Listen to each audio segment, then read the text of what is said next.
Welcome to खोलो किताब। आज हम क्लास 6 की वर्कशीट नंबर 16 करेंगे विज्ञान की, जो 31 अगस्त को आपको दी गई है। अगर आप चैनल पे नए हैं तो इसको सब्सक्राइब कर दें और बेल आइकन दबाना ना भूलें, ताकि हमारी हर लेटेस्ट वीडियो की नोटिफिकेशन सबसे पहले आपको मिले। और अगर ये वीडियो आपको पसंद आए तो इस पर लाइक, कमेंट और शेयर करना ना भूलें। तो चलिए स्टार्ट करते हैं। सबसे पहले विद्यार्थी अपना नाम लिखेंगे, यहाँ कक्षा अध्यापक का नाम हो जाएगा। तो ये जो आपकी वर्कशीट है ये भी भोजन के घटक के बारे में बताती है। तो इसमें आइए देखते हैं, संतुलित आहार के बारे में बताया गया है। क्यों संतुलित आहार जरूरी है और क्या क्या इसके फ़ायदे हैं। एक आहार जिसमें अच्छे स्वास्थ्य को बनाए रखने के लिए आवश्यक पोषक तत्वों की उचित मात्रा और अनुपात होता है, उसे संतुलित आहार बोलते हैं। तो संतुलित आहार क्या है कि आपको स्वस्थ रहने के लिए आपको पता ही है अलग अलग चीज़ें आपको चाहिए, जैसे कार्बोहाइड्रेट भी चाहिए, विटामिन भी चाहिए, मिनरल्स भी चाहिए, प्रोटीन भी चाहिए। तो संतुलित मतलब है सबका जितनी रिक्वायरमेंट है उस हिसाब से अनुपात, उस उचित मात्रा में अनुपात उन पोषक तत्वों का, तो वो संतुलित आहार कहा जाता है। जैसे अगर आप कोई एक ही चीज़ खा रहे हैं, जैसे किसी ने बता दिया या कोई बताता है दूध काफ़ी अच्छा है, अगर आप सुबह से दोपहर शाम दूध ही पी रहे हैं तो वो संतुलित आहार में नहीं आएगा।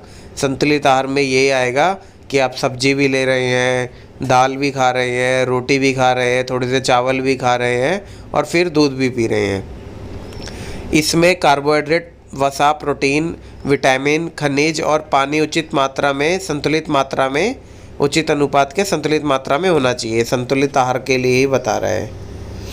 फिर संतुलित आहार के बारे में क्या क्या चीज़ें हमें याद रखनी है वो देख लेते हैं।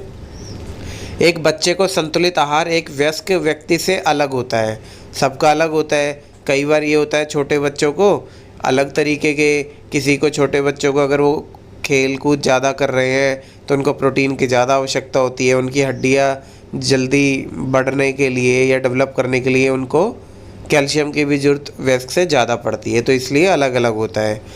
एक बढ़ते हुए बच्चे को अपने आहार में एक वयस्क व्यक्ति की तुलना में अधिक प्रोटीन की आवश्यकता होती है। अब प्रोटीन से ही हमारी मसल्स बनती हैं, तो मसल्स अगर बचपन में प्रोटीन आप नहीं खाएंगे तो आपकी मसल्स इतनी स्ट्रांग होगी नहीं, तो फिर आप काम नहीं कर पाएंगे अच्छे से। फिर एक बढ़ते हुए बच्चे को हड्डियों के निर्माण के लिए कैल्शियम और फास्फोरस जैसे खनिजों की अधिक आवश्यकता होती है। अब हड्डियों को मजबूत और बढ़ाने के लिए हमें कैल्शियम की ज़रूरत पड़ती है और फास्फोरस की। तो बच्चों के टाइम पे हड्डियाँ बढ़ाने के लिए इनकी ज़्यादा ज़रूरत होगी एज़ कम्पेयर टू जब हम वयस्क हो जाएंगे तब। फिर और क्या दे रखा है, अधिक शारीरिक श्रम करने वाले व्यक्ति को अपने आहार में अधिक कार्बोहाइड्रेट की आवश्यकता होती है। अब कार्बोहाइड्रेट क्या होता है, ये एकदम से आपको ताकत देता है, एनर्जी प्रोवाइड करता है। तो इसके लिए जो ज़्यादा मेहनत करते हैं उनको कार्बोहाइड्रेट की ज़्यादा ज़रूरत पड़ती है। कार्बोहाइड्रेट मिलेगा कहाँ से, चावल वगैरह से। प्रश्न नंबर 1, नीचे बॉक्स में दिए गए शब्दों से रिक्त स्थान भरिए। अब ये कुछ आपको बॉक्स दिए गए हैं और इनमें से आपको रिक्त स्थान भरने हैं। तो पहला क्या है, एक व्यक्ति की तुलना में बढ़ते बच्चे के आहार में डैश की अधिक आवश्यकता होती है। तो यही अभी हमने पढ़ा, एक तो बच्चों को प्रोटीन की ज़्यादा ज़रूरत पड़ेगी और एक हमें चाहिए होता है कैल्शियम की, हड्डी ज़्यादा बढ़ने के लिए, और फास्फोरस की। तो फास्फोरस तो है नहीं, तो यहाँ प्रोटीन और हम कैल्शियम लिख देंगे। फिर अगला क्या है, एक संतुलित आहार में सभी पोषक तत्वों का उचित डैश होना चाहिए। अब क्या होना चाहिए, उचित अनुपात होना चाहिए कि सारे मतलब जितना उनको चाहिए उस हिसाब से अनुपात में होने चाहिए। तो यहाँ जाएगा अनुपात। फिर तीसरा है, गेहूँ, चावल और आलू डैश के स्रोत हैं। तो अभी ये बताया था हमने, जब ज़्यादा मेहनत करते हैं जब कार्बोहाइड्रेट की ज़रूरत पड़ती है। और कार्बोहाइड्रेट कहाँ से मिलता है, आलू से, चावल से और गेहूँ से। तो यहाँ जाएगा आपका कार्बोहाइड्रेट। फिर अगला है, हड्डियों के निर्माण के लिए डैश आवश्यक है। अब हड्डियों के लिए आपको पता ही है कैल्शियम की भी ज़रूरत पड़ती है और फास्फोरस की भी, पर यहाँ आप ऊपर देखिए कैल्शियम की ज़्यादा, कैल्शियम में लिखा हुआ है, फास्फोरस तो है नहीं, तो यहाँ आ जाएगा अपना कैल्शियम। फिर अगला क्या दिया गया, नीचे दिए गए भोजन पदार्थों में स्वास्थ्यकारी या अस्वास्थ्यकारी पदार्थों की पहचान कीजिए। अब ये 4 आपको चित्र दिए गए हैं। अब देखो, गाजर स्वास्थ्यकारी में आती है कि अस्वास्थ्यकारी में? जी हाँ, गाजर आती है स्वास्थ्यकारी में।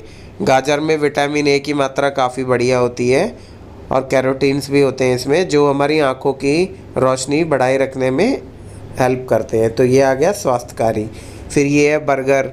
बर्गर अस्वास्थ्यकारी होता है। क्यों होता है? क्योंकि एक तो इसमें तला हुआ ज़्यादा भोजन होता है, टिक्की भी तली हुई, और वो जो तेल होता है वो भी बार बार चलता ही रहता है, 2 बार 3 बार, तो उससे उसमें और कुछ चेंजेस आ जाते हैं जो हमारे लिए और हानिकारक हो जाते हैं। तो ये स्वास्थ्यकारी।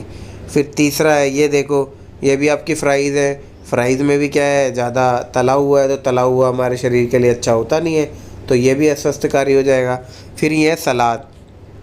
अब सलाद ये अलग अलग है, देखो खीरे भी दिख रहे हैं आपको, नींबू भी दिख रहा है, और टमाटर भी दिख रहे हैं। अब टमाटर नींबू तो विटामिन सी के अच्छे स्रोत होते हैं, प्याज भी दिख रहे हैं, प्याज में सल्फ़र होता है।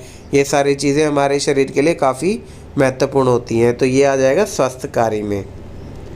इसी के साथ हमारी ये वीडियो आज की कंप्लीट हुई। मिलते हैं नेक्स्ट वीडियो में नेक्स्ट वर्कशीट के साथ। Don't forget to like, comment, share and subscribe the channel. Thank you.